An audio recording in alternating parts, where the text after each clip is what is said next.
আমরা যখন গাছটার কাছে পৌঁছালাম তখনই বুকের ভেতর কেমন জানি চাপা ভয় ঢুকে গেল। তেঁতুল গাছটার ডালগুলো এমন ভাবে ঝুলেছিল, মনে হচ্ছিল কেউ হাত বাড়িয়ে ডাকছে। হঠাৎ ঠক ঠক গাছের ভেতর থেকে শব্দ। আমি ফিসফিস করে বললাম, বন্ধ বন্ধ, শুনছিস?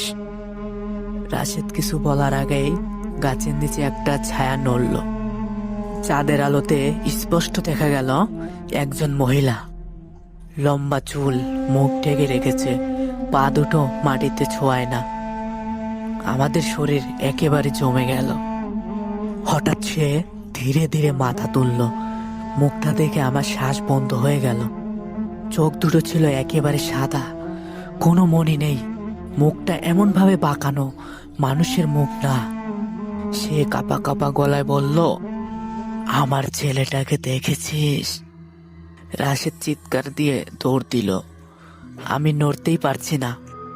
মহিলাটা এবার আমার দিকে এগিয়ে এলো। চারপাশের বাতাস বরফের মতো ঠান্ডা হয়ে গেল। হঠাৎ সে চিৎকার করে উঠল, ওকে ফিরিয়ে দে। ঠিক তখনই গাছের ডালগুলো জোরে জোরে নড়তে লাগলো। পাতা ঝরছে, কিন্তু কোনো বাতাস নেই। আমি চোখ বন্ধ করে দৌড় দিলাম। পেছনে তাকিয়ে যা দেখলাম, তেঁতুল গাছটার নিচে শুধু সেই মহিলা না, আরো অনেক ছায়া ঝুলে আছে। সবাই দোল খাচ্ছে। পরদিন গ্রামে জানলাম ভয়ঙ্কর সত্যটা। 20 বছর আগে ওই গাছের নিচেই এক মা তার সন্তানকে হারিয়েছিল। পাগল হয়ে সে নিজেই গাছটায় ফাঁস দিয়েছিল। তারপর থেকে প্রতি পূর্ণিমায় সে ছেলেকে খুঁজতে বের হয়। আর যারা তাকে দেখে তাদের কেউ আর স্বাভাবিক থাকে না। রাশেদ আজও কথা বলতে পারে না। আর আমি আর কখনো পূর্ণিমার রাতে তেঁতুল গাছের দিকে তাকাই না। কারণ কিছু গাছ শুধু গাছ নয়, সেগুলো মৃত্যুদের অপেক্ষার জায়গা।